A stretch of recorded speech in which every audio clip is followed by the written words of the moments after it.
candles have practically melted through and the wax cylinder on the phonograph is about to run out. I saw something. I don't know what I contemplated in my dreams, but it felt so real.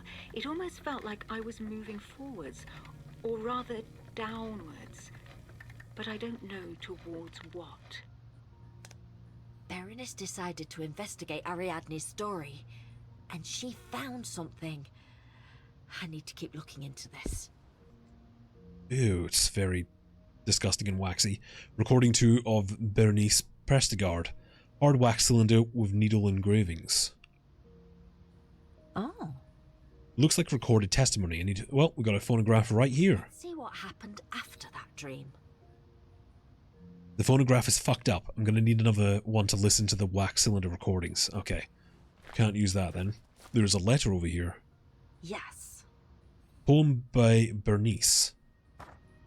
I drift off, asleep by the 100th number, to be carried away despite resistance, somewhere else, out in the distance. Devoid of deep peaceful slumber, the song, it beckons, it pulls me, it screams, guiding me to the depths of my own mind. An ominous glimpse, the sole thing I find, something dark, impossible to believe. These cannot be only dreams. Have I been condemned? Did I become lost? What I'm seeing, what it means, endless expanse made of stone, and past a perpetual eclipse, the rims of a sun not our own. BP. So she's seen the eclipse. Oh. Among these strange drawings, there's a note that says, Aileen, Ariadne's sister, murdered alongside her mother. Ariadne was just a baby. How can she remember this? So if we look closely over here, we can see the family up there. You can see the eclipse and the dark presence behind them, kind of capturing them and shrouding them.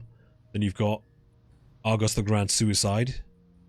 You've got the Black Door, slightly opening. That reminds me of, oh, there's a painting, and I can never remember the artist who painted it. There's a very famous painting of something very similar to that. And there we have, once again, the Dark Presence, and then we have young Ariadne, and we have old Ariadne holding the box. The Dark Presence there, with what looks like a lot of victims. Argos killing his family with a sledgehammer. Looks like this one is, I think that's Ariadne in the middle there, surrounded by all the horror, and you can see the Dark Presence at the top and the eclipse again. From what we've seen of the eclipse, it's green, so we know it's not from our reality, we know it's not our sun. The eclipse itself might represent, again, the presence, the entity. It is what is eclipsing the sun. It is the celestial body that is eclipsing the sun. It is a location. It is the song. It is the dark figure that we keep seeing. It's all of these things at once. Very similar to how some of the, like I said before, the further mythos writing kind of treats Hastur and the King in Yellow and Carcosa as all being one entity. So, what are we doing now? We just got a box of flares. Now, way back at the beginning, in the kitchen, we found a refrigerator and untied a belt or something that was keeping it shut, and we were attacked by some creature. We're going to go back there, and we're going to use the flares to light that room up. This part's rather confusing because it kind of logically goes against what you just do and what you've experienced through the game. We ran out here because we were chasing them, we know it's pitch black in there. I can't risk going in there if it's dark. It doesn't like the light. That's our clue, but I feel like it's a little confusing that you're supposed to put this together.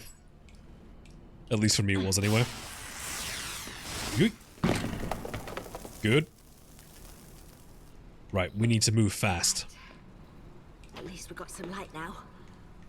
Do I dare go in? So we want to go into this room here. Find what you need. Fast. Bellows. Ooh. Glove should be useful. I'm keeping it. Right. I can't remember if there's anything else in here. Nope, we need to leave. We only have a little bit of time before that flare goes out. We just got some mesh gloves. Oops. Mesh glove with leather forearm made of welded steel rings. Assumingly because you're working in a kitchen, it's for chopping meat and stuff. Maybe they used to have whole animals back there, like sides of pig and stuff. That's usually where you'd find those, is at a butcher. But we could use them to get the stapler that was in reception, because if you remember, there was glass that had been shattered, and I have a feeling if we tried to put our arm in there, we would end up getting cut, which is not great.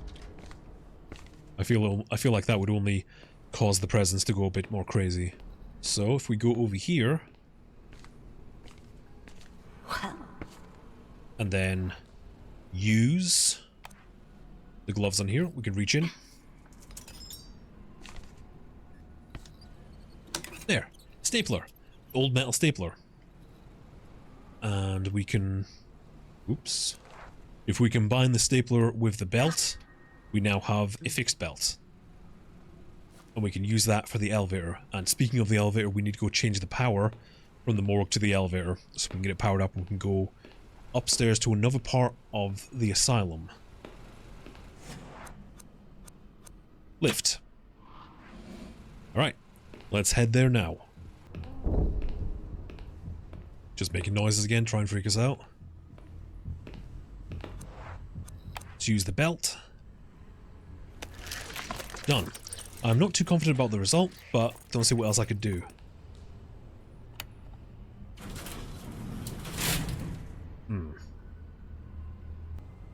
How pathetic would it be if this thing falls and I die in here? Be pretty far. Absolutely gorgeous Art Deco doors there. I'm a real big fan of Art Deco, so I like that. That's really nice. Again, and also very appropriate for the time period this place would be operating. That is the Foxhound logo. Look at that. Yeah, let's quickly get out of here. Well, at least I made it out of there alive. She says as she barely makes it out there alive. Alright. Oh, can't listen to this door. I'm sure many people walked that hall back in the day, but I won't be able to.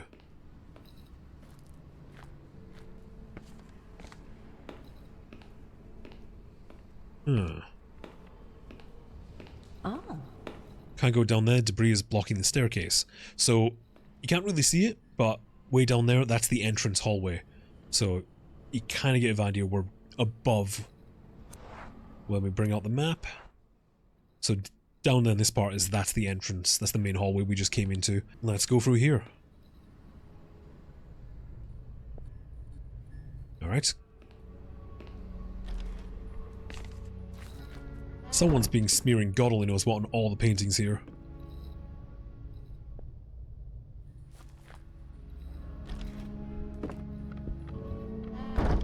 Okay.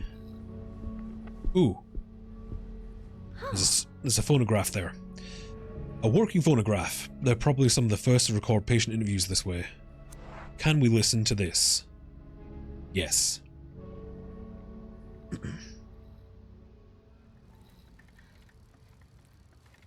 Okay, we're back as Bernice. On the one hand, I just want to get out of here. But on the other, I need to know what's happening. Hubris through knowledge. I need to understand the dreams this place causes in me. And the visions I've had these past few days. It's pitch black outside. And the old mansion is even more menacing than before. I've taken out my last 2 candles, but lighted only 1. In case I wake up before dawn. It would terrify me to be here, alone in the dark. That's a bit more direct reference to Alone in the Dark. I'm in Ariadne's room again. The second dream.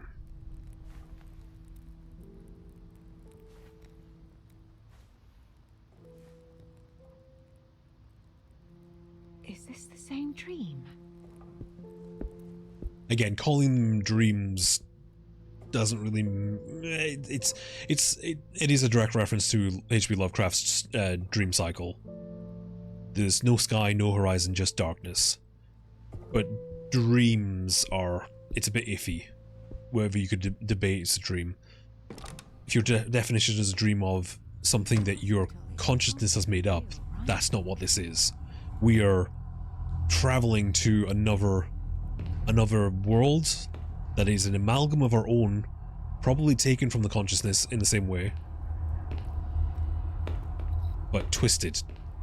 Again, very similar to something like Silent Hill, for instance, where the nightmare world of Silent Hill is taken from people's consciousness, unconsciousness, their fears, their experiences through life, and it's presented in a way that's slightly off, and that helps add to the tension.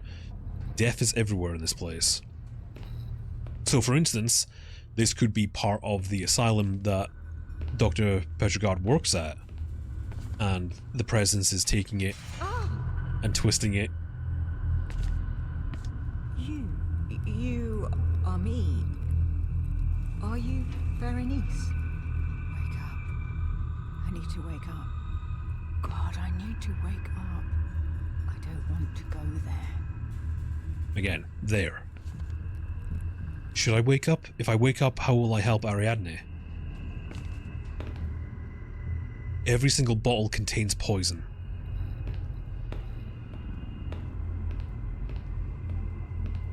I do realize I've just contradicted myself by saying this isn't a dream, but also at the same time, it's a world created from our consciousness, so it is a dream. It's a dream, but it's real, if that makes sense.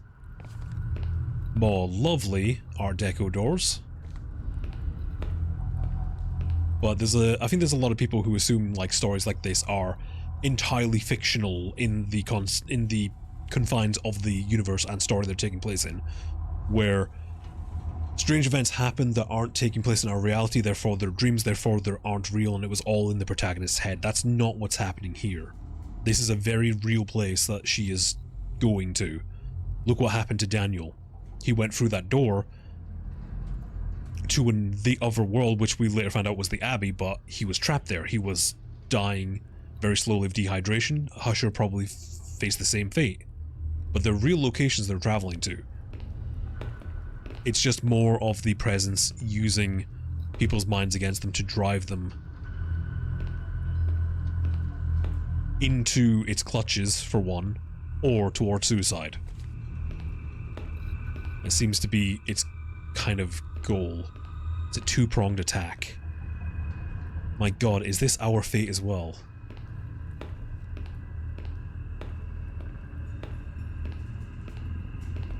It's as if those instruments have been out in the open for 100 years. Yeah, because the asylum wouldn't look like this in Berenice's time. It would have been new. She is seeing the future version of the asylum. Again, we're out of time.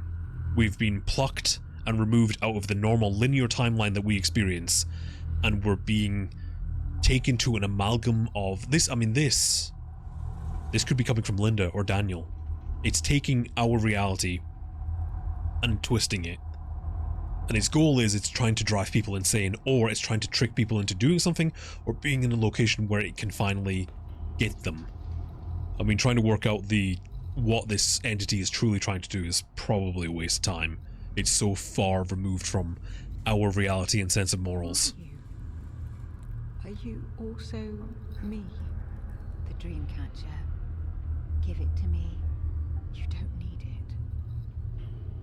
it. Do I have a Dreamcatcher? Oh, I guess I do. Dreamcatcher, personal item passive. Nothing bad will happen to me as long as I have this with me. Berenice. Well, we've only got one choice here. Should I give her my Dreamcatcher? What will happen to me if I lose it?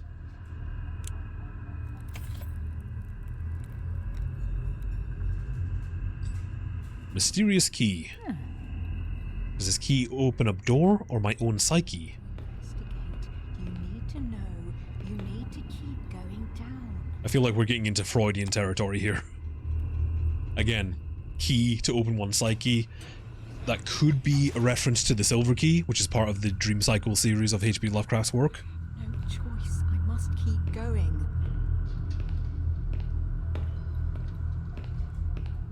But right now, what she is being compelled by professional curiosity, wanting to save or treat her patient, but it is another familiar H.P. Lovecraft gothic horror kind of trope of being hubris.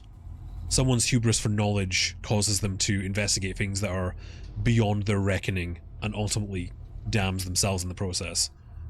Almost all of us have heard the song, Will We End Up Like This? Though to be fair to Berenice here,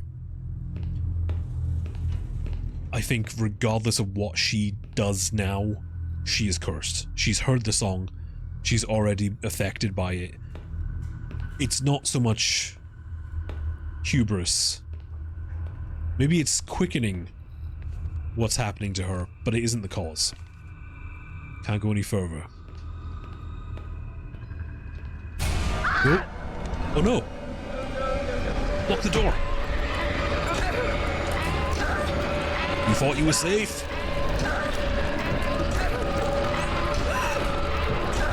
Come on. Oh no!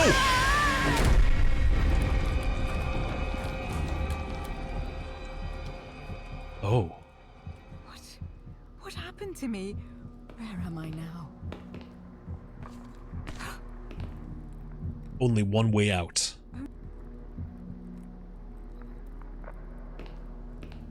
Oh. No, why would I need an owl for? How would it help me escape? So an owl is what they used to use to do lobotomies. Well, they used to. The disturbing thing about those is they had a tendency to snap inside the patient's head, in their brain. So the guy who kind of pioneered lobotomy, Friedman, he turned to using ice picks because they were a little thicker, and he just used to carry them around with him. The history of the lobotomy is very fascinating and very, very disturbing. But that would be the thing that they would use. But as you can see how thin it is, yeah, they had a tendency to snap off while inside, so they stopped using them.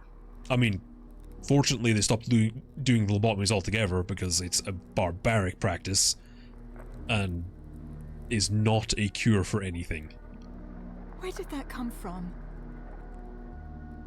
So as you can see, Going on. it's trying to drive us towards suicide. Wait, what do I pretend to do with a knife? See, Daniel saw Faber's suicide as a way out, but from what we can see, that's exactly what the Presence wants. If it can't physically take us, suicide will also... Death in general will take us to it. No, why do I have to use this noose? This can't be happening.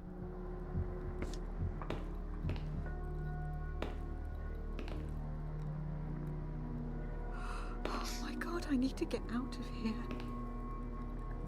Only one way out. What the hell? Is there no other way out? Should I drink from this bottle? So the bottle of arsenic there, which I don't know how true this is. I think it's a myth, but the idea that arsenic can damage the bone structure. If we remember back to the early episodes where Daniel sees a creature, a figure that looks like a woman, she's missing part of her jaw. She's missing like her chin and middle part of her jaw. We find out that that is Berenice. So I'm wondering if that's what they're trying to get at here. The reason why she's missing part of her jaw is because she took arsenic. It melted her jawbones. I don't think that's actually something that could happen, but I think for the purpose of artistic license, that's what happens. At least that's what I'm assuming, because it's a very odd injury to see on the model, or what she becomes, the creature.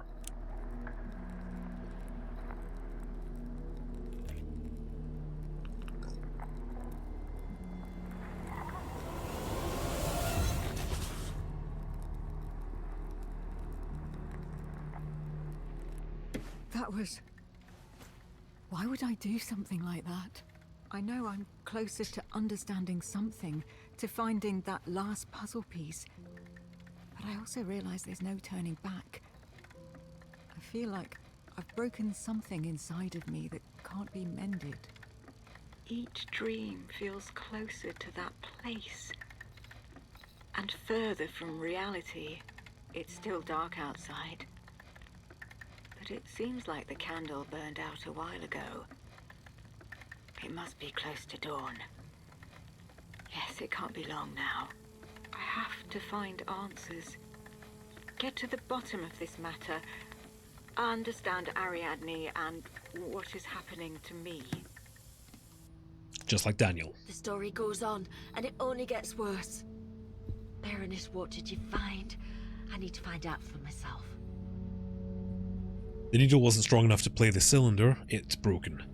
Alright, so now we need to find a needle in case we find any more cylinders. I could hide in there if it came to... Uh-oh. Well, that's always good. Hello? I'm no gambler, but I bet there's something on that table. Let's have a look. It seems safe. This room. It's the same one where Baroness interviewed Ariadne in that film. Ariadne's lost drawings. Depiction of a scene that must take place.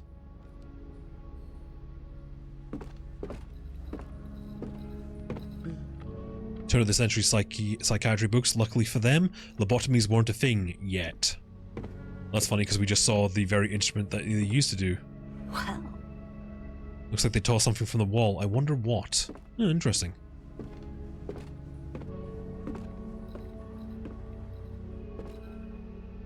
Nope. not that way.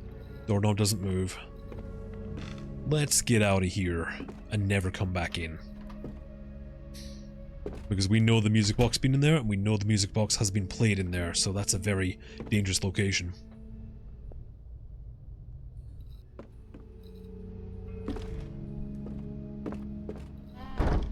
Pneumatic tubes to transfer messages, I think. Looks like a steam-powered messaging system. Control panel. What's it doing here? Okay. Now, all of these are blank except for director's office. So, we need to get the steam moving down to the director's office, I think. One of the two. Okay, we need to turn that one, which puts it down to here. Alright, that goes up. That goes forward. Yep. Okay, so we need to move it one more time. I'm not exactly sure what my goal is here. Let's open it up once, and then open up these top ones. Maybe we can figure something out here.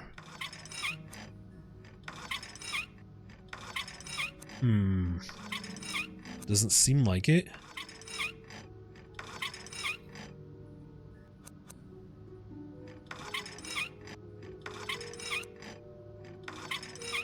The pipe burst down there. That looks like it's kind of damaged there. I wonder if that will be a giveaway. Let's keep turning this.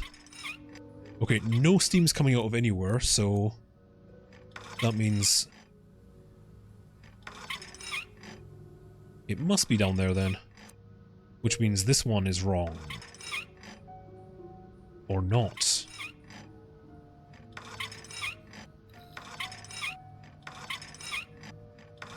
Just gotta figure out where the steam's going. Ah, okay, there it is. So it's coming along there. If I move this around again... Oh! Yes! Now I just need to check out exactly what I unblocked. I somehow did it. Completely by accident. I'm going to assume I was trying to open it up to the director's room, but I did it somehow.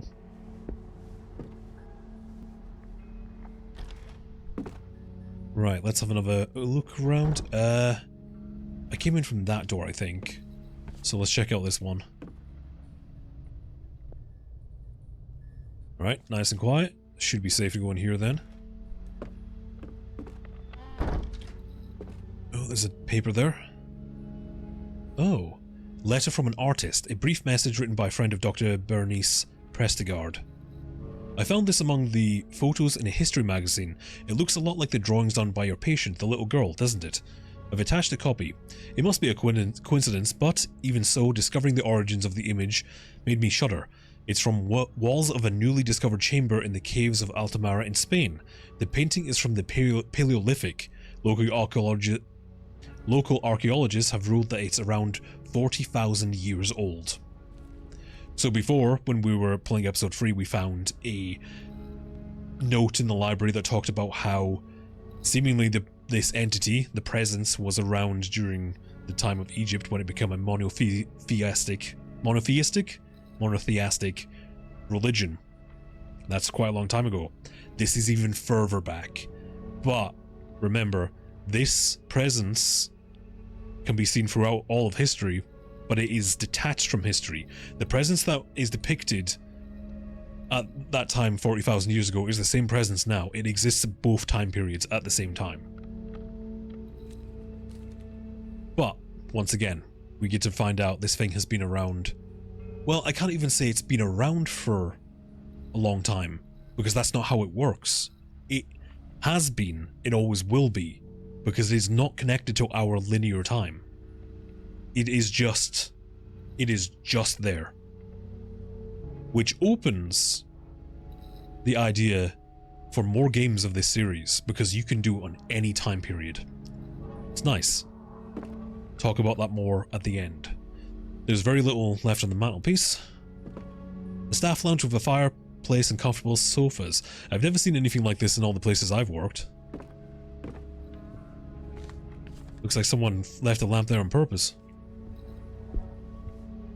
Newspaper is illegible. As for the rest, it's just debris from the ceiling. Oh yes, there's a plant or something growing through the roof there. Ooh. Oh. It's an owl. It's odd, it almost looks like a puzzle. You don't say. So, remember a long time ago when we saw this note? So, she blinks, awoken by hunger. I guess. Does that mean eye then mouth, or is it each line is a different thing? Let's go with each line is a unique body part, and there isn't two to each line. So she blinks. It's nighttime, and she listens. She takes flight, so wings. Whoops. Screams as she stares away from yourself. Talon. Satisfied, she lands on her nest. Oops, I'm going the wrong way here. Nest. And hoots the wind, announcing her victory. Beak. Her firm grip paralyzes you, so that's talons again. Blood spills as she feasts, so beak. She beats her wings, obvious, and satiated she sleeps, so wings.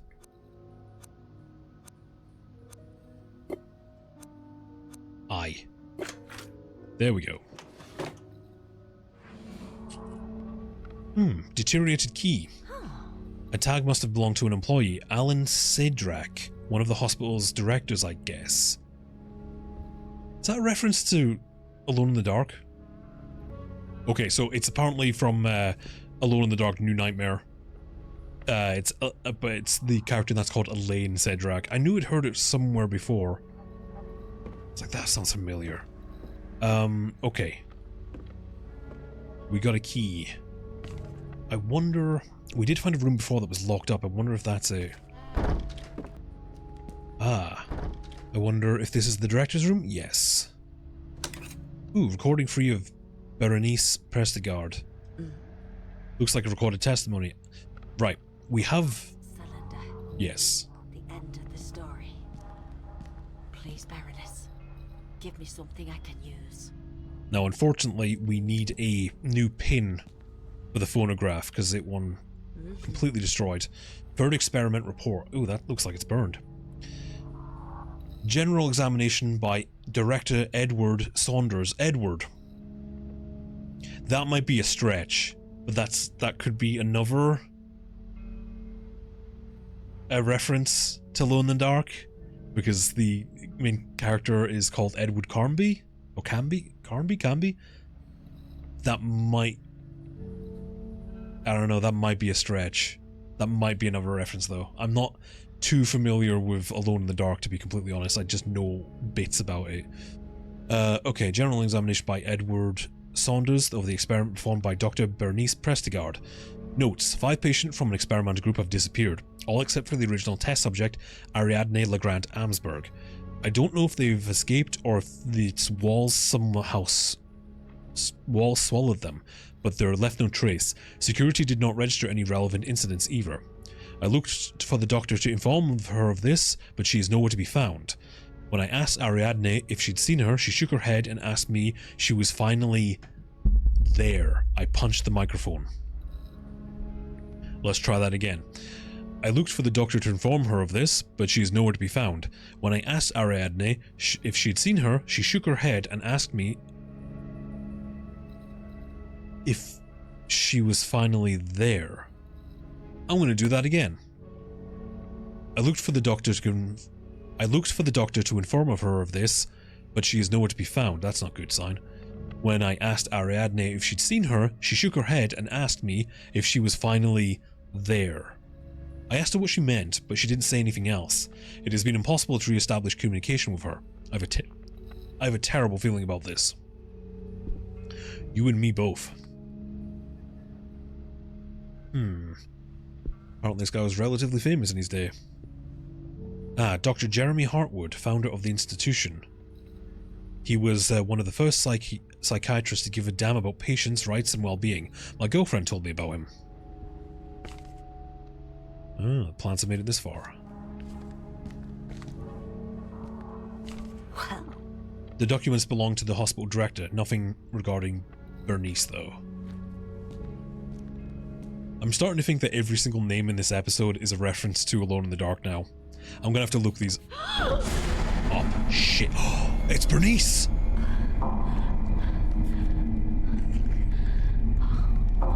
Oh boy. Oh, this one's so hard. Bernice plays the silence in this one. Interesting. But theoretically, since we're playing as Lydia, she should have an easier time of this because she has an inhaler, which causes her not to cough. I think?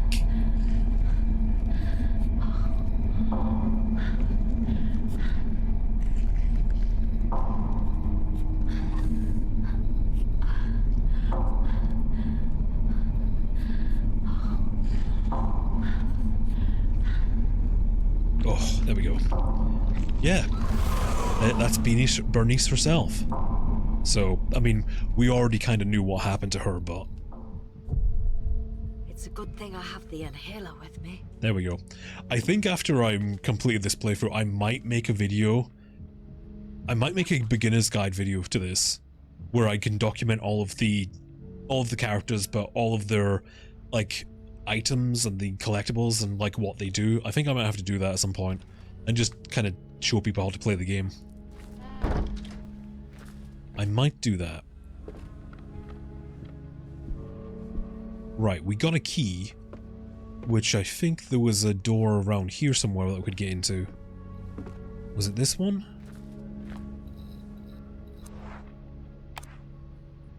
Great. Yep. Okay, let's listen to the door before we go in, though. Okay.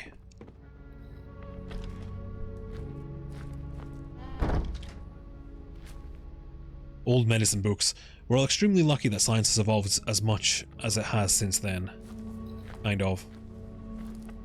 Oh. Yeah. A stethoscope. Medical instrument that enhances hearing. I hope this helps me hear things I otherwise couldn't. There's a letter. Dr. Prestigard was right. At first I was dismissive of her experiment. Why waste all those resources on proving on to a sick girl that she was... start over. Dr. Prestigard was right. At first, I was dismissive of her experiment. Why waste all those resources on proving to a sick girl that what she claimed to see was due to the abnormal functioning of her psyche? Yet, it all made sense when she subjected the patients to the song in the music box and when the doctor began to describe her own experiences. The rapid mental and cognitive decline and hallucinations suffered by the subjects in the experimental group became impossible to ignore, faced with not only the new disorder but also, once the effects described spread to hospital staff, for the first time in history, a contagious mental illness, a Nobel Prize on a silver platter. We're getting into the hubris again. In light of the results, however, facts confound my expectations. The song completely broke their minds and took them all at the pinnacle of their madness. That's the one thing the data shows that they all share in common, except for Ariadne Legrand-Amsberg. That girl is the only one from the group that's still with us. Her cell is the only one free of the horrible screaming. Clue. And hers is the only behavior that hasn't changed.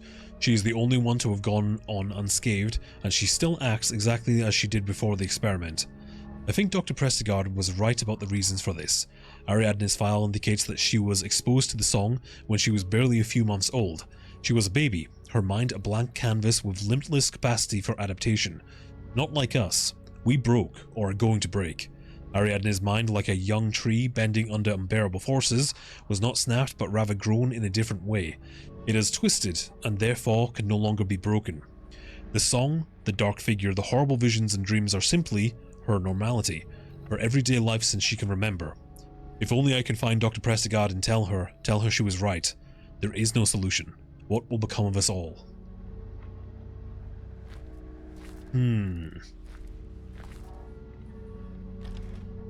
Now obviously I disagree with the idea that it's a contagious mental illness, because that's clearly not what's happening. It's supernatural in nature. Okay, so the clue there was Ariadne's room was the only one that doesn't have screaming. It was completely silent. So now that we have a stethoscope, we can go down to the cells and use it to listen to the doors and work out which room was hers. It's been kind of a chill episode, to be honest. Maybe it's because I'm playing as Lydia and she has very high serenity, but there hasn't been that much weird stuff. We've been attacked a couple times, but as far as like random scares go, there doesn't seem to be that many. Which is kind of sad for the purposes of this video, because obviously you want to see that stuff, but oh well. Maybe I should have just played as Daniel. He got a lot. He got so much in the last episode. It was kind of unreal. Okay, let's start checking these doors.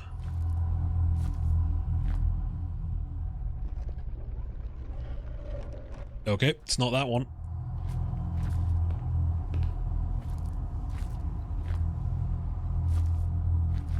Oh. Not that one. It's gonna be the last one, isn't it?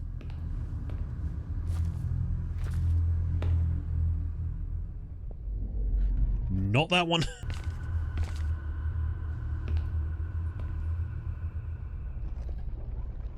Nope.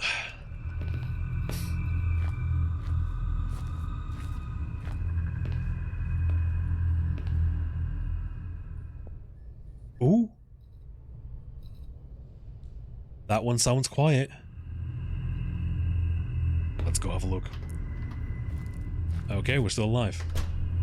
And if you notice, this is the exact same room that Berenice was in her dream, where the presence was trying to make her commit suicide. Syringe. An instrument for injecting medicine. It's pretty big. It looks like they use it a lot. They didn't have disposable syringes. Oh. Ariadne's lost drawings. Collectible item. Depiction of a scene that could take place. Oh. So we have representation of a scene that happened, depiction of a scene that must take place, and a depiction of a scene that could take place. Right, let's head back upstairs, because now we technically have a needle. We can use that needle on the phonograph. And can I use the elevator? Do I want to risk it? You know what? I'm going to take the stairs. Just because I know what this game's like with its instant death mechanics. So I'm going to take the stairs. Ah, bollocks. That'll teach me. Come on, come on. Oh, good dodge. There we go. Oh my. Phew. Holy shit. That was a close call. It's fine. That one's not too bad. As long as you're paying attention and you're mashing, that one's not too bad. I still think the silence is the most difficult one to do. Oh, hang on. Examine. Oops. I need to take the needle off. Right. There we go. Sharp needle. Use the needle on the phonograph. And we can listen to this last recording.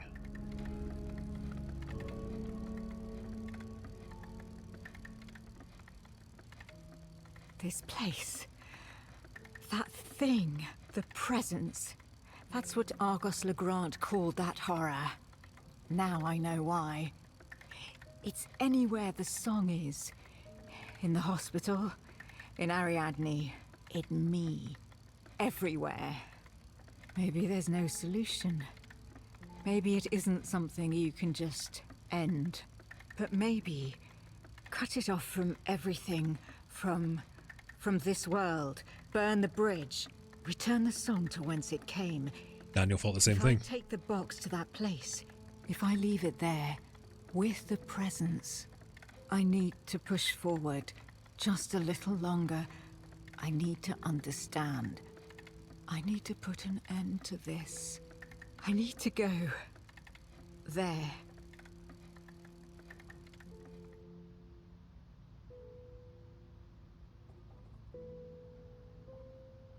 I need to know. I need to make it. Oh. The third dream.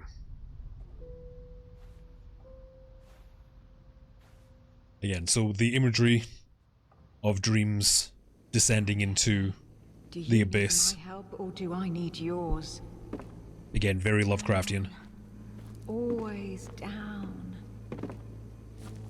There's probably some like Jungian thing you can connect to dreams and underground like places, caverns and stuff, right? I'd have to research that, but there's some kind of vague connection. I don't know if Freud talked about it as well, but I want to say there was some Jungian ideas about dreams, caves that was involved, and then obviously H.P. Lovecraft used it in his works.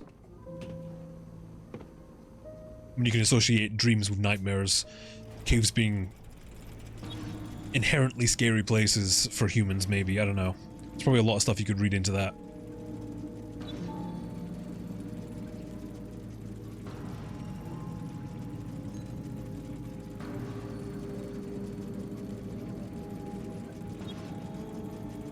Going down. Again, in the Dream Cycle series, it's kind of infiltrated Pickman's model. There are creatures known as ghouls, and ghouls feed on the corpses of humans. They traveled between the Dreamlands and our world through underground caves and stuff like that.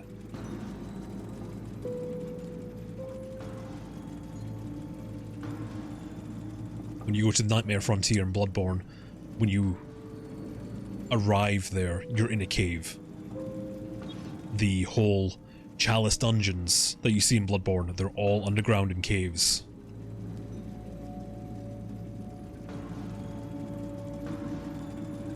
I think Horror at Red Hook has an entity living under Red Hook itself.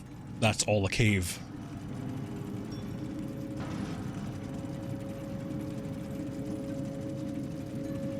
Even in Stephen King's It, it lives in a cave system. So there's something inherent about caves and darkness and fear. I mean, people, you just go into a cave and you can... the noises that you hear will put you on edge. There's a certain tone that you hear from caves and buildings that... Where am I? Ariadne? Did you want me to come here? Interesting how there's like ruins and stuff. Oh. The ground is made of bodies and corpses. You can see faces and corpses in the ground there.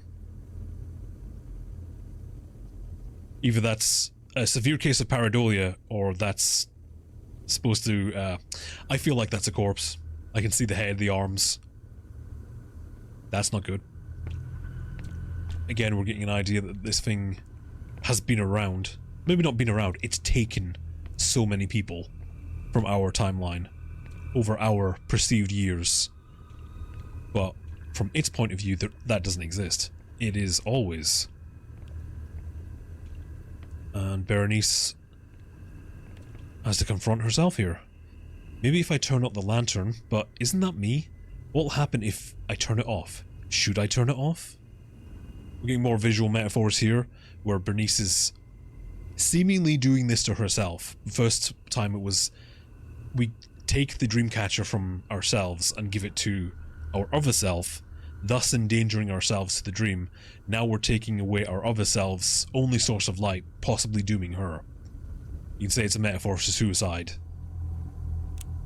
I'm so sorry.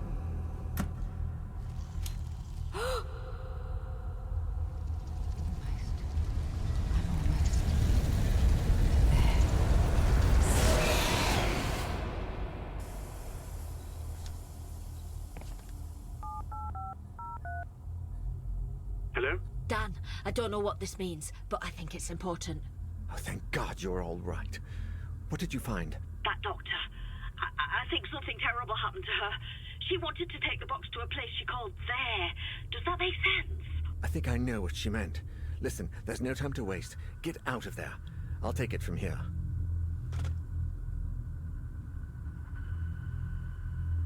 Ignore the phone cord. I know it was wrapped up in the plant, but Daniel's on edge. Ariadne was right. She was right about everything. I've seen it with my own eyes, even if it was in dreams. It's true. That place. The presence. I know what I have to do. Now that I'm awake, I need to get the music box and find a way to take it there. Yes. I solved this riddle. Now that I'm awake, I can put an end to this horror once and for all. Now that I'm awake, I can awake.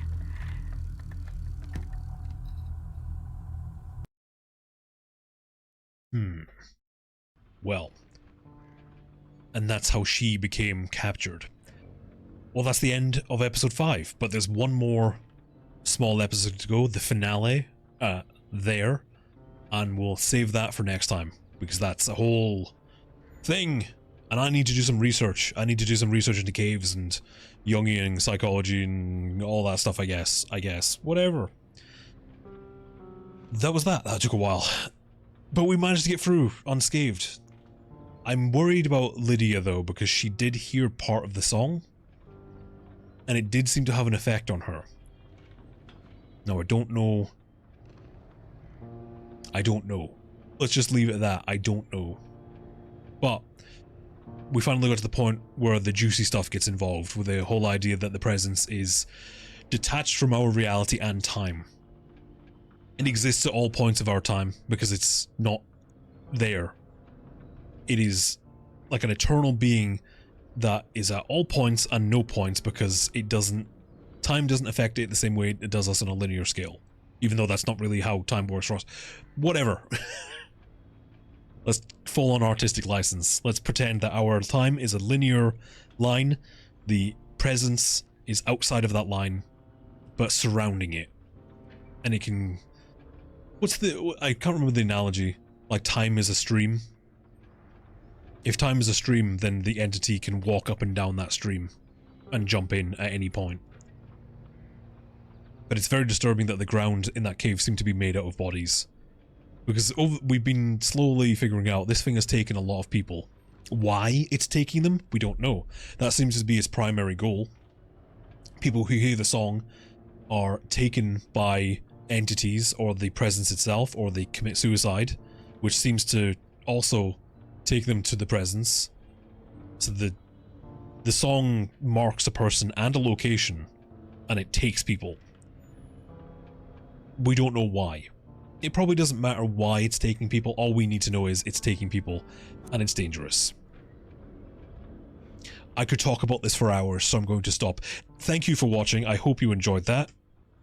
Like I said before, I don't remember. Where was I going with this? Goodbye. As you can see, I've still not gotten better at saying the outros. Outros are terrible. I hate them. Goodbye. Thank you for watching. I'll see you for the finale.